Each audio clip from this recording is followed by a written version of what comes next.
You remember me, right? Hi everyone, welcome to Diva Mantra. This is Divya, your host for this channel, and this is a reaction video. ये एक requested reaction video है और इसमें मैं बात करने वाली हूँ खुशी और विवेक के बीच में क्या हुआ है उस बारे में। मैंने वीडियो बनाना सही नहीं समझा था अभी तक, इसलिए मैं वीडियो नहीं बना रही थी। अदरवाइज जो कॉल रिकॉर्डिंग्स इस वक्त सोशल मीडिया पे, यूट्यूब पर, इंटरनेट पे इतनी वायरल हो रही हैं, जिसमें वो लड़की अपने ससुर से बात कर रही है और वहां से उसे गालियां दी जा रही हैं, वो रिकॉर्डिंग मेरे पास बहुत पहले आ गई थी एंड काफी सारी चीजें मुझे बहुत पहले पता चल गई थी। लेकिन मैं वीडियो सिर्फ इसलिए नहीं बना रही थी कि मुझे ऐसा लग रहा था कि कहीं ऐसा ना हो कि किसी का घर बनने वाला अभी सिचुएशन पे है और फिर बाद में ये सारी चीजें बाहर आने से कहीं ऐसा ना हो कि वो एक जो उम्मीद है वो भी खत्म हो जाए। बट अब तो ऑलरेडी सभी कुछ आ चुका है सोशल मीडिया पे, बहुत सारी रिकॉर्डिंग्स, बहुत सारी चैट लीक हो रही हैं और लोग बोल रहे हैं इनका इनसे अफेयर, उनका उनसे अफेयर, ये वो पता नहीं क्या क्या। तो मैं आप लोगों को बताना चाहती हूँ कि जी हाँ, इनके बीच में लड़ाई हुई है। लड़ाई हुई थी पैसों को लेकर के कि बेसिकली क्या होता है कि जब एक लड़की जो बहुत ही बड़ी टिकटॉकर थी, जो ऑलरेडी एक नोन फेस थी, उसने जब यूट्यूब चैनल खोला तो उसका यूट्यूब चैनल भी चल गया। एंड ये ऐसा होता है, हमेशा ही होता है। शिवानी कुमारी उसका एक बहुत बड़ा एग्जाम्पल है कि टिकटॉक बंद होने के बाद बहुत से इन्फ्लुएंसर्स थे जो सोशल मीडिया पे रहना चाहते थे, तो वो जब वाईटी पे शिफ्ट हुए, स्विच किया उन्होंने, तो उनका करियर यहाँ पे भी अच्छा बन गया। तो वैसे ही इनका भी करियर बहुत अच्छा बन गया था। वेल नोन फेस थी, अच्छा खासा पैसा कमा रही थी, अच्छे खासे इनके पास पीआर्स वगैरह आ रहे थे, सब कुछ हो रहा था। फिर इन्होंने शादी की। तो मुझे ये नहीं पता कि इनके जो हस्बैंड है वो पहले से टिकटॉकर थे या नहीं थे, या पहले से सोशल मीडिया पे एक नॉन फेस थे या नहीं, आप लोग मुझे बताइएगा। बट शादी के बाद से ये ये कुछ नया नहीं है कि जो मुझे पता चला है। मुझे जो पता चला है, मुझे मेरा जो सोर्स है वो खुद अपने आप में कहीं ना कहीं आप कह सकते हैं खुद है। बट मेरी डायरेक्ट इनसे बात नहीं होती है, मैं इनको नहीं जानती हूँ पर्सनली। लेकिन हाँ, ये जरूर बोलूंगी कि बहुत तकलीफ में थी, शादी के बाद से ही बहुत परेशान रहा करती थी। लेकिन जैसे कि मैं आप लोगों को बोलती हूँ कि ये जो लाइफ ब्लॉगर्स दिखाते हैं वो एक्चुअली वैसी होती नहीं है। किसी की लाइफ भी 100% एकदम पॉजिटिव नहीं होती, ना ही किसी की 100% नेगेटिव होती है। आपने देखा होगा कि अक्सर जो लोग एटलीस्ट पॉजिटिव व्लॉग्स दिखाते हैं, मैं उनके ऊपर रिएक्शन नहीं देती, क्योंकि कहीं ना कहीं वो लोगों को खुश कर रहे होते हैं, उनको देख के लोग खुश हो रहे होते हैं। ना कि लड़ाई झगड़ा दिखाओ और लोगों को डिप्रेस करो, या फिर रोने वाली लाइफ दिखाओ और रोज हर ऑल्टरनेट डेज रोज जैसे अशांति जी रोती हैं। तो मैं बिल्कुल वैसे लोगों को पसंद नहीं करती, क्योंकि वो क्या करते हैं कि लोगों के जो चेहरे पे स्माइल भी है ना, वो भी खत्म हो जाएगी उनके वीडियोस देख करके। ऐसे ऐसे वीडियोस बनाने वालों के अगेंस्ट हूं मैं कि आपकी प्रॉब्लम है, आपकी पर्सनल प्रॉब्लम है, आप उसको पर्सनली अलग से क्या कहते हैं सॉल्व करिए। तो इनका क्या हुआ कि ये उस टाइप की थी कि इन्होंने कभी सोशल मीडिया पे लोगों को पता भी नहीं लगने दिया। लेकिन एक टाइम ऐसा आ गया जब इनके बीच में टेंशन थोड़े बढ़ने लगे, तो इन्हें ये लगा कि मेरे पैसे जा कहाँ रहे हैं और क्या मेरे पैसे का हिसाब सही रखा जा रहा है। जब इन्होंने वो वाली सारी चीजें पूछी तो इनके बीच में हुआ टेंशन और बहुत सारे एलिगेशंस वगैरह लगे हैं। अब ये एक बात फैली हुई है कि इनका पर्ल नाम के किसी एक्टर के साथ अफेयर हो गया, ये हो गया, वो हो गया। उसके बाद कुछ चैट्स लीक हुई हैं जहां पे इनके हस्बैंड का अफेयर किसी के साथ हो गया, या उन्होंने इनको नींद की गोली खिलाई और दूसरी लड़कियों को डेट किया एंड ऑल दैट। ये सारी चीजें जो इस वक्त सोशल मीडिया पे इतनी ज्यादा चल रही हैं, ये बहुत ही पर्सनल चीजें हैं। एंड यहाँ पे एक जनरल बात करूंगी कि आप अगर एक ऐसे रिलेशनशिप में है जो बहुत ही टॉक्सिक है, भले ही वो शादी का ही रिलेशन क्यों ना हो, अगर वो बहुत टॉक्सिक है, अगर आप बहुत कुछ कर रही हैं, आप कम उम्र की 25, 26, 27 से ज्यादा क्या एज होगी, तो अगर आप इस एज में अगर इतना पैसा कोई कमा रहा है, राइट, तो बहुत बड़ी हाई पॉसिबिलिटी है कि अगले के बीच में ये सारी चीजें होंगी। क्योंकि जो है हस्बैंड, उसे लगेगा कि कहीं ना कहीं मुझे इसे कंट्रोल करना चाहिए, कहीं आउट ऑफ कंट्रोल ना हो जाए, तो सारे पैसे का, सारे फाइनेंसेस का सब कुछ अपने हाथों में ले लेगा। लेकिन वही लड़की, वही औरत जब पूछेगी कि मेरे पैसे कहाँ जा रहे हैं, तो उसके ऊपर 10 तरह के एलिगेशन लगा करके उसको इस तरह से बदनाम किया जाएगा। तो ये वाली जो सारी चीजें थी इस तरह से चलने लगी, और जब इन्होंने पैसे का हिसाब मांगा तो इनसे लड़ाई झगड़ा करके इनको घर से बाहर भगा दिया, घर से हटा दिया। ये जो लड़की है खाली हाथ घर से निकली, इनके पास कुछ भी नहीं था। इनका सारा सोशल मीडिया हैंडल, इनके सारे बैंक अकाउंट में इनके जो जितने भी अर्निंग होते हैं, सब कुछ इनके ससुराल वालों के हाथ में है। अब यहाँ पे एक चीज पता चली कि ये आज से नहीं है, ये बहुत पहले से हो रहा है कि इनको शादी में तकलीफें हो रही थी, लेकिन ये उस चीज को दिखा नहीं रही थी इस उम्मीद में कि शादी हमारी बच जाए। लेकिन जिस दिन ये घर से निकली हैं उस दिन शायद चीजें बहुत बिगड़ गई थी। इनको पता चला कि इनका जो पैसा है, इनके आने वाले जितने पेंडिंग पीआर वगैरह हैं, सब जो है किसी और के ही अकाउंट में जा रहा है, और उधर से क्या पैसे का इधर उधर हो रहा है इनको समझ में नहीं आया। जब उन्होंने वही हिसाब मांगा तो चीजें बहुत बिगड़ गई। उसके बाद ऑब्वियसली ये लोग जब मुंबई आए थे तो कुछ आंखों में सपने लेकर आए थे। मुंबई में इनको जो है शो बिजनेस में जाना था, उसके भी ऑफर्स इनको आए हुए थे, अभी भी आए हुए हैं। और लेकिन ये सारी चीजें इतनी बिगड़ गई कि अब नहीं पता उन सब चीजों का क्या सिचुएशन है या क्या क्या है। पर यहाँ मैं खुशी के बिहाफ में बोलना चाहती हूँ कि वो लड़की जो एक नॉन फेस है, जिसने इतनी सक्सेस पाई, जिसने अपनी शादी को लास्ट मोमेंट तक चलाने की कोशिश की, जब एक दिन सडनली उसको पता चलता है यार उसके हाथ में तो कुछ भी नहीं है, वो तो खाली हाथ है ना। और जब वो चीज वो मांगने के लिए जाती है, अब यहाँ पे बात करूंगी कि एक बच्चा है, उसका छोटा सा बच्चा है, टेंशन में उसने वो बच्चे को भी छोड़ दिया। अगर वो लेके आ भी रही होती तो शायद उसको लाने ना दिया जाता। लेकिन जब उसने उस बच्चे को मांगने के लिए कॉल किया अपने फादर इन लॉ को, तो आप लोगों ने वो कॉल रिकॉर्डिंग तो सुनी रखी है कि किस तरह से इसके फादर इन लॉ भी गाली दे रहे हो और किस तरह से उसका हस्बैंड भी गाली दे रहा है, राइट। तो अब यहाँ पे मुझे एक बात बताइए कि क्या उसका उस बच्चे के ऊपर हक नहीं है? 9 महीने तो उसी ने उस बच्चे को पेट में रखा है। उससे बहुत अजीब अजीब बातें की जाती थी। उस बच्चे में उन लोग अपना बड़ा बेटा देखते हैं, तो उससे रिलेटेड कुछ अजीबोगरीब स्टेटमेंट ये लोग देते थे, जिससे वो बड़ी अनकंफर्टेबल होती थी। तो जैसे उसको बार बार घड़ी घड़ी बताया जाता था कि ये तेरा जेठ है, ये तेरा जेठ है, ये तेरा बेटा नहीं है, ये तेरा जेठ है। मतलब I don't know, for her तो वो उसका बेटा ही है, राइट। अब आप उसको ऐसी चीजें बोलो कि जो मतलब एक माँ का एक फर्ज होता है वो करना, वो मत करो क्योंकि ये तुम्हारा जेठ है, तो it sounds very weird, right. बहुत अजीब लगता है।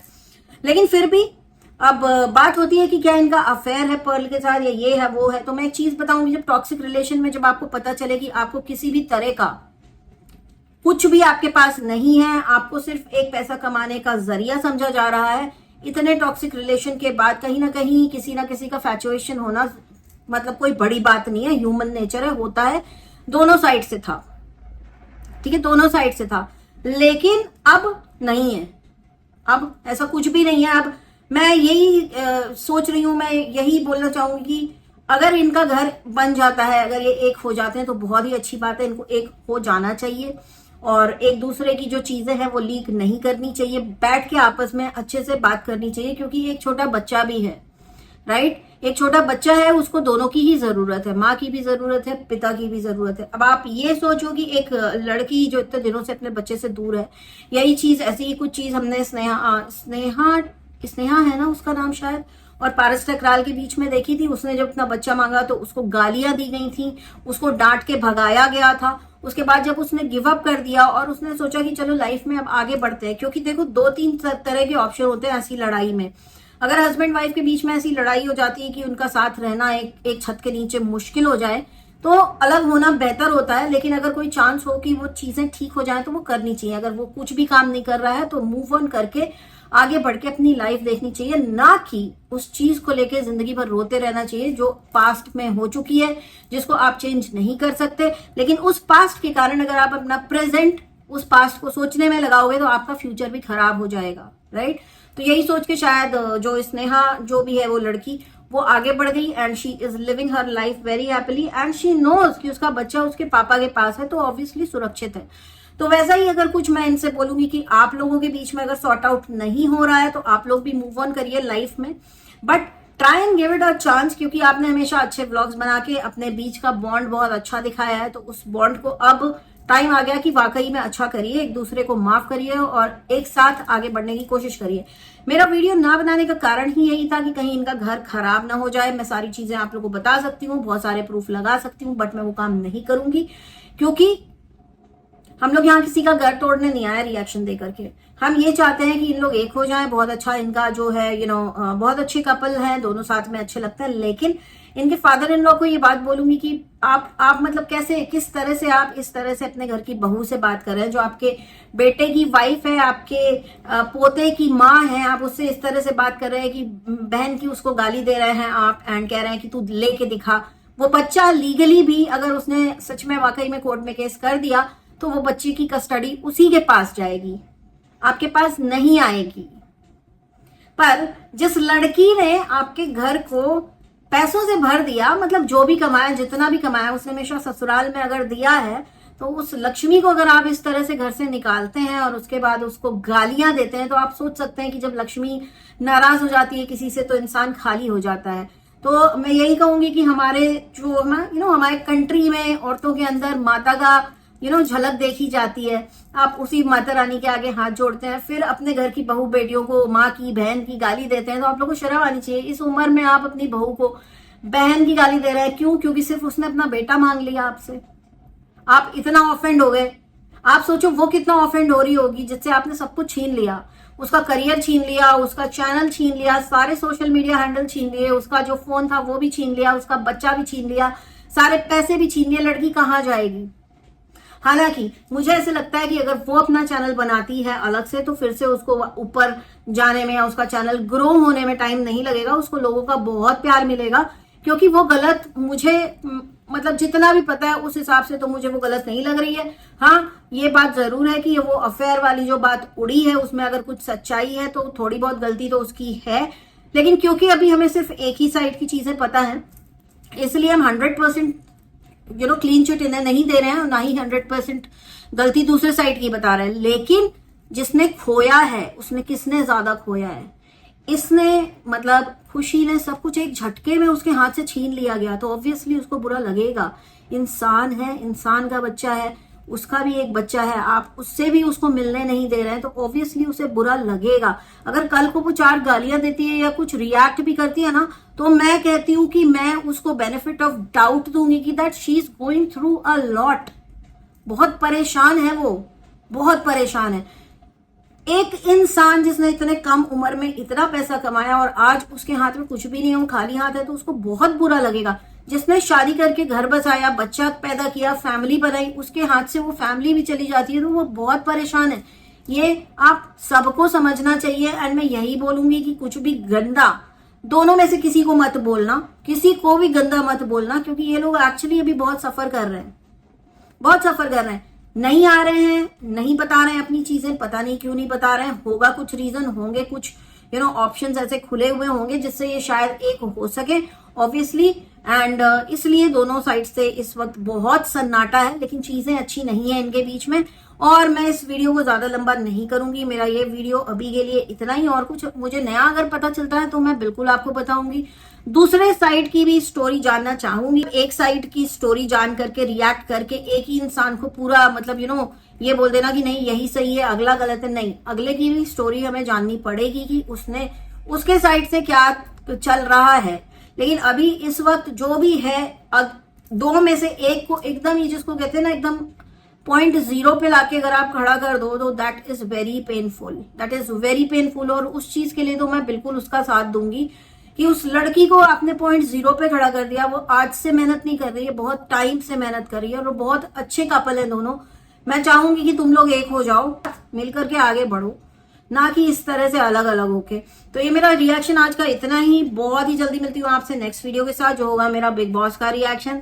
तो तब तक के लिए जुड़े रहिए, मिलती हूँ आपसे बहुत ही जल्दी। Take care, I love you all and जय महाकाल। I can see